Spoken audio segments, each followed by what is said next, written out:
Rainy Mondays and First Impressions. Rain lashed against Maya's apartment window, each drop a tiny drumbeat of anxiety against her skull.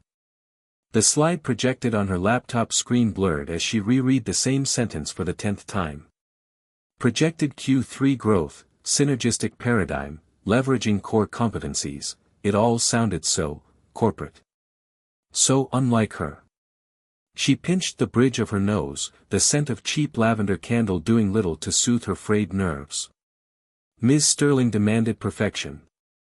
And Maya, fresh out of college and desperate to prove herself, wanted to deliver. This presentation could be her ticket from fetching coffee to contributing real ideas. The rain intensified as she stepped onto the sidewalk, transforming the city into a gray, slicked-back monster.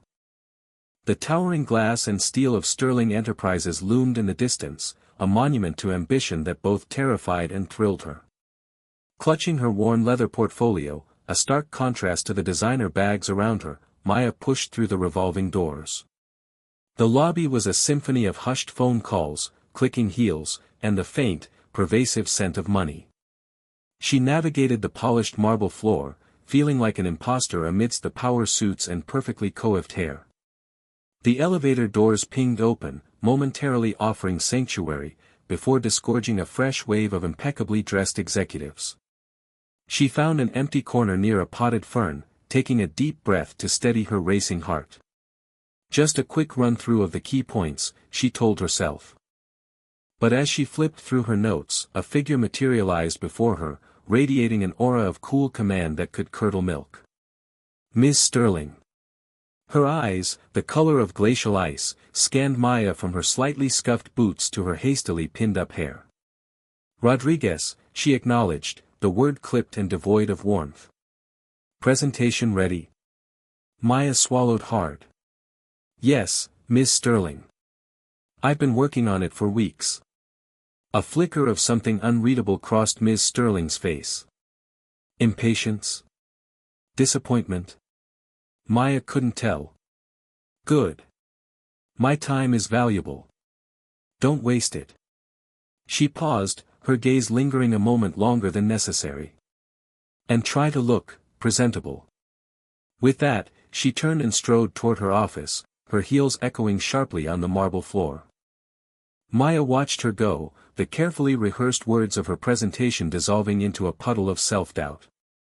The rain outside seemed to mock her, each drop a tiny, stinging reminder of her inadequacy. This Monday, she thought, was already shaping up to be a disaster. The elevator stops. Maya trailed Ms. Sterling into the elevator, the scent of expensive perfume, jasmine and something sharper, like crushed green leaves, filling the small space.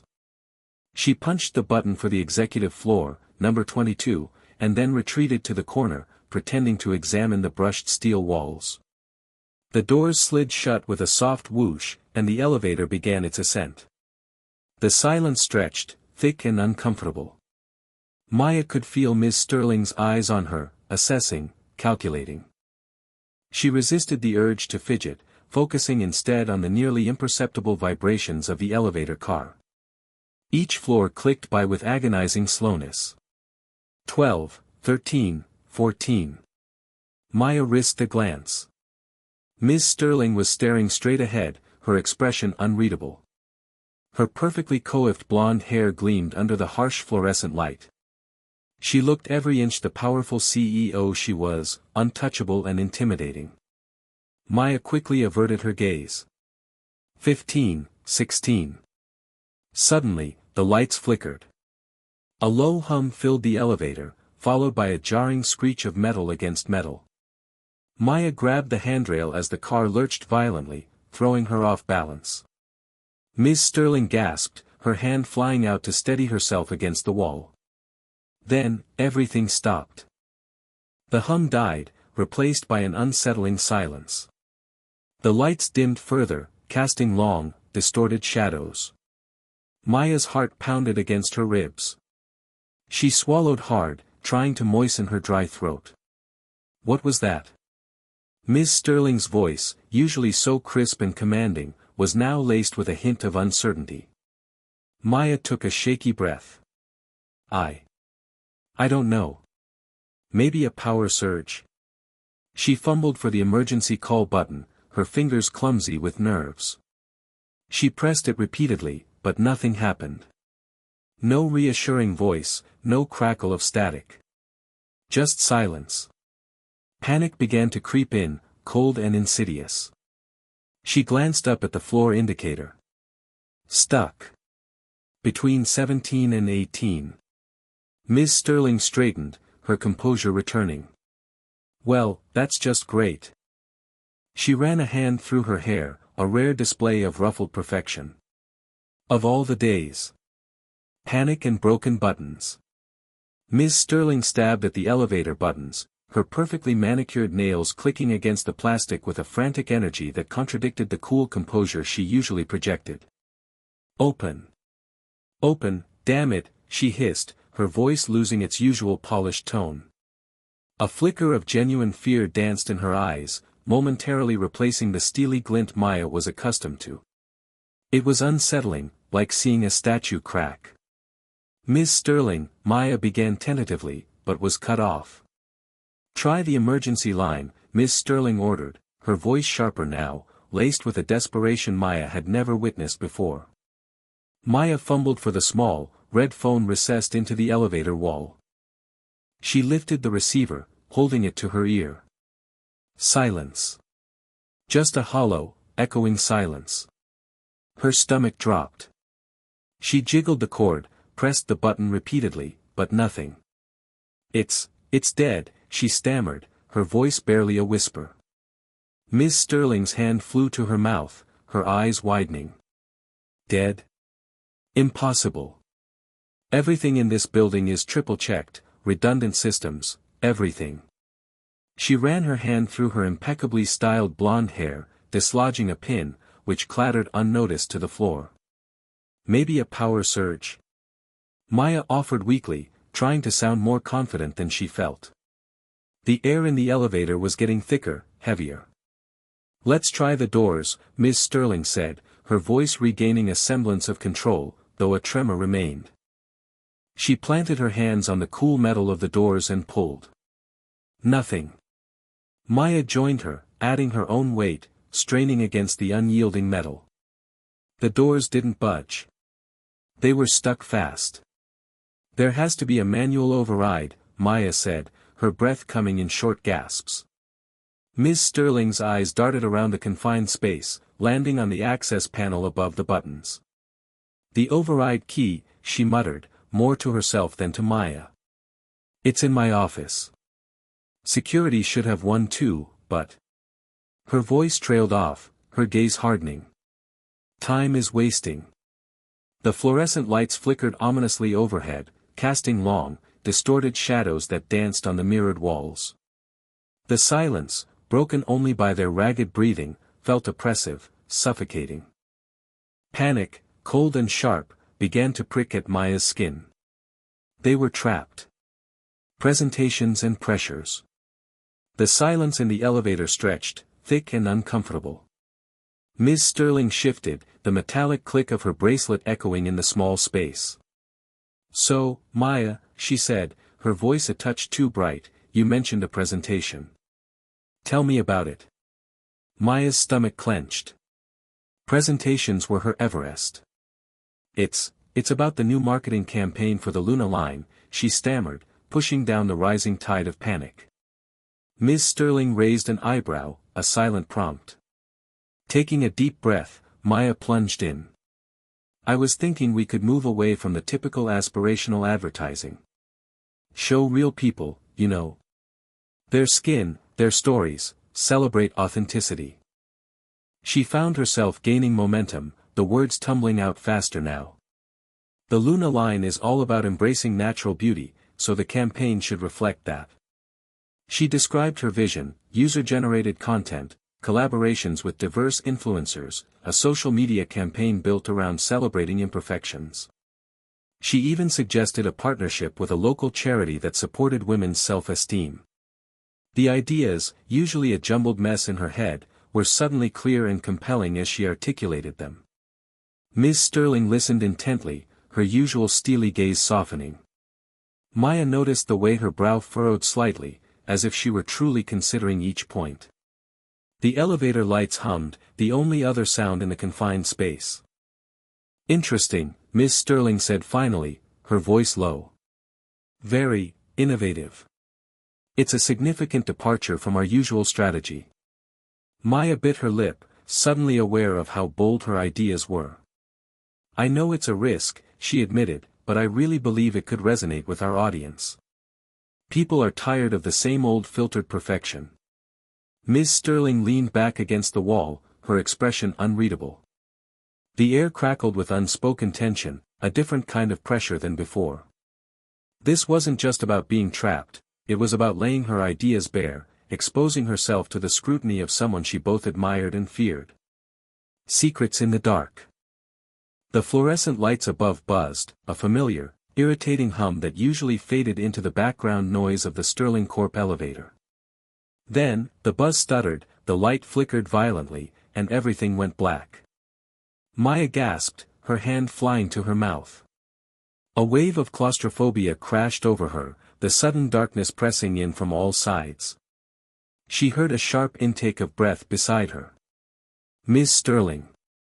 "Damn it," Ms. Sterling's voice cut through the darkness, surprisingly devoid of its usual steel. Emergency lights should have kicked in. Nothing. Just black. Maya fumbled for her phone, her fingers clumsy and uncooperative. Found it. Swiped. No signal. Of course. Trapped, blind, and utterly alone with her boss. A shuffling sound. "Are you all right, Rodriguez?" Ms. Sterling asked, her voice closer now. "Fine," Maya squeaked, hating how small she sounded. "Just surprised." Another shuffle, and then a tentative touch. Ms. Sterling's hand brushed against Maya's arm. Not a professional, distancing touch, but a seeking, almost vulnerable one. "Here. It's freezing in here. We should conserve body heat." Maya swallowed hard. Conserve body heat? With Ms. Sterling?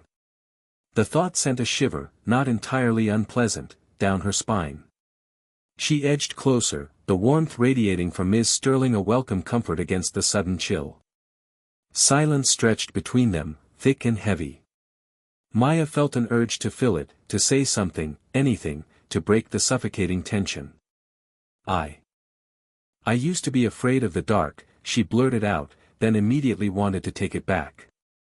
How childish did that sound? A soft chuckle, surprisingly gentle. "Used to be. And what cured you?" "Drawing," Maya said, surprised at how easily the words came. "My grandma gave me a sketchbook and a box of charcoal. Filling the darkness with pictures. It made it less scary." "Interesting," Miss Sterling said, her voice thoughtful. "I was always afraid of failure. My father, he had high expectations." The admission hung in the air, a tiny crack in the carefully constructed facade of Eleanor Sterling. Maya sensed a shared vulnerability, a silent understanding that transcended their usual power dynamic. "What did you want to be when you were a kid?" Maya asked, emboldened by the darkness and the unexpected intimacy. A pause. "An astronaut," Miss Sterling said, a hint of wistfulness in her voice. "I wanted to explore the unknown. See things no one else had seen." "What happened?" Another pause, longer this time. "Life," she said, a touch of bitterness creeping into her tone. "Life happened. A crack in the armor." The flickering emergency lights carved elongated, grotesque figures from the elevator's metal shell, turning the cramped space into a distorted reflection of Maya's mounting fear. Her throat tightened. Ms. Sterling, usually an emblem of steely resolve, leaned heavily against the wall, her complexion ashen. "Claustrophobia?" Maya ventured, more to break the silence than elicit a response. "Something akin," Ms. Sterling murmured, her voice a fragile thread. She brushed a silver blonde wisp behind her ear. "It's not the enclosure itself, but the sensation of constraint. Of utter helplessness. Maya recognized the raw, exposed nerve, the vulnerability the executive typically kept shrouded beneath layers of ambition and razor-sharp intelligence. After a prolonged pause, Ms. Sterling spoke, her focus fixed on the floor. "There was someone," she began, the words nearly lost. "Years ago. I imagined, believed he was the one. Charismatic, brilliant, everything I thought I desired. It turned out, he craved something, or someone, different. He discarded me, quite publicly, for my protégé." A pang of sympathy clenched Maya's heart. She had always admired Ms. Sterling's indomitable spirit, her prowess in the brutal arena of high finance. To witness her like this, armor shed, was both disconcerting and profoundly humanizing. "I'm truly sorry," Maya offered, her voice laced with genuine compassion. "That sounds devastating." Ms. Sterling finally lifted her gaze, meeting Maya's. A spark of surprise flickered in their depths, perhaps even a trace of gratitude. "It was," she conceded. "It etched a vital lesson onto my soul, though. Never reveal weakness. Never relinquish that kind of control."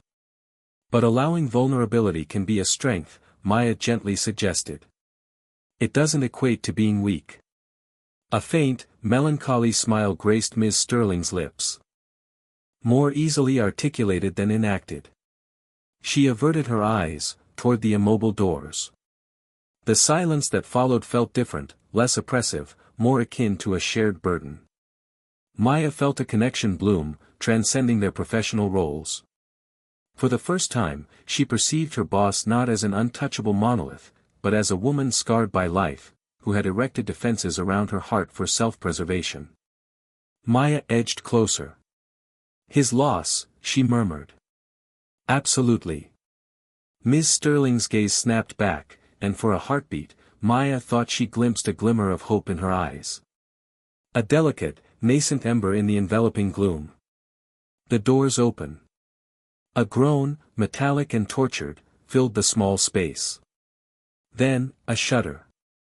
The doors, after what felt like an eternity, creaked open, revealing the familiar, yet suddenly alien, sight of the 10th-floor hallway. "Oh, thank God," Maya breathed, her voice hoarse. A figure in a blue uniform rushed forward, his face etched with concern. "Ms. Sterling, Ms. Rodriguez, I am so incredibly sorry. We had a complete power outage. The backup generators kicked in eventually, but it took longer than expected. Are you both all right?" David Chen, the building's maintenance worker, was a welcome sight. He held a small tool kit in his hand, his brow furrowed with worry.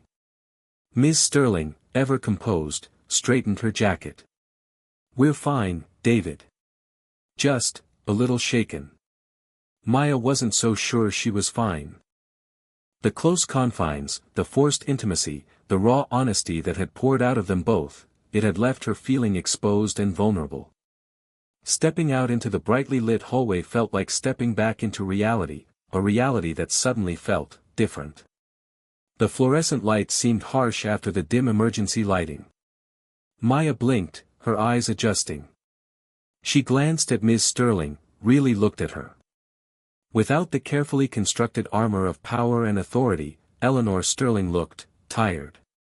And something else, something Maya couldn't quite place. A vulnerability that mirrored her own.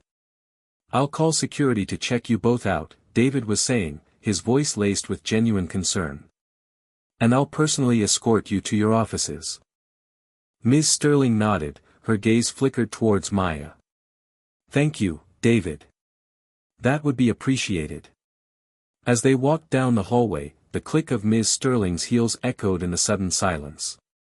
The distance between them felt vast, yet Maya couldn't shake the feeling that something profound had shifted. The elevator had been a crucible, forging a connection she hadn't anticipated, a connection that lingered in the air, thick and unspoken. Was this the beginning of something, or just a bizarre interlude in their professional lives? Only time would tell. Coffee after dark. The fluorescent lights of the office hummed, a stark contrast to the suffocating silence of the elevator. Back at her desk, Maya felt the phantom sensation of the close walls, the stagnant air thick in her lungs. She focused on the cool glass of her monitor, willing her breathing to return to normal. Ms. Sterling, just a few feet away in her glass-walled office, was a study in composure, already immersed in paperwork as if the preceding events had been nothing more than a minor inconvenience. Maya tried to concentrate on the spreadsheet in front of her, but the numbers swam before her eyes. Every so often, her gaze drifted to Ms. Sterling's office. The way her dark suit clung to her shoulders, the sharp angle of her jaw as she reviewed a document, it was all amplified, charged with a newfound awareness. Then, a notification pinged in her inbox. An email from Eleanor Sterling. Maya's heart skipped a beat. Subject, coffee. The message itself was only 2 words, devoid of pleasantries, yet it felt monumental. It was an invitation, a breaking of protocol, a glimpse behind the meticulously constructed facade. A wave of conflicting emotions washed over Maya, curiosity, anticipation, and a healthy dose of apprehension. Coffee with Ms. Sterling? After what happened in the elevator? Was this a test? An olive branch? Or something else entirely? She hovered her cursor over the reply button, her fingers trembling slightly. What to say? Yes felt too eager. No was unthinkable. She typed, deleted, and retyped, searching for the perfect balance of professionalism and intrigue. Finally, she settled on, that sounds nice, Ms. Sterling. When would you like to go? The response was immediate, my office. Now. Maya swallowed hard, her throat suddenly dry. She smoothed down her skirt, took a deep breath, and walked towards the lion's den. Her steps were measured, each one echoing in the suddenly quiet office. As she approached the glass door, she could see Ms. Sterling watching her, an unreadable expression in her eyes. Maya knocked softly, her knuckles barely making a sound against the cool glass. Come in, Ms. Sterling said, her voice low and even. The game, it seemed, was about to begin. A budding romance. The coffee shop buzzed with the mid-morning rush. Maya stirred her latte, the foam swirling into a sad imitation of a heart. Across the small table, Eleanor Sterling watched her, a soft smile playing on her lips. Sunlight streamed through the window, catching the gold highlights in Eleanor's perfectly coiffed hair. I've been wanting to say this for a while, Maya, Eleanor began, her voice a low, steady hum that cut through the cafe's din. I'm impressed by you. By your talent, your dedication, and your kindness. It's a rare combination. Maya's cheeks flushed. Compliments from Eleanor were rarer than a solar eclipse.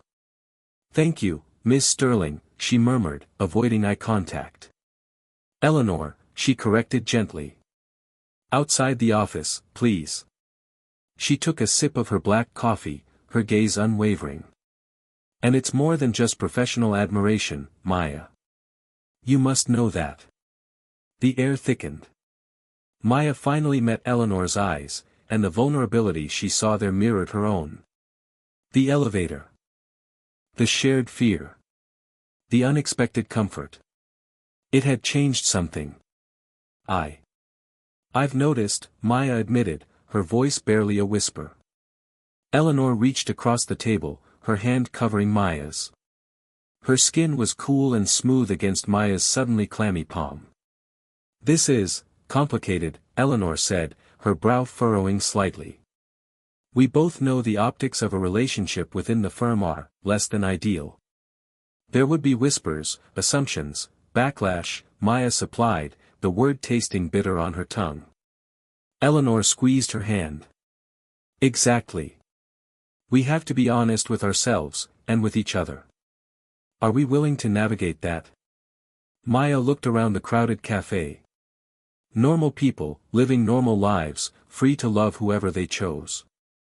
The unfairness of it stung. But looking back at Eleanor, at the hope flickering in her usually guarded eyes, Maya knew she couldn't walk away. I am, Maya said, her voice stronger this time. But, we have to be careful. Respectful.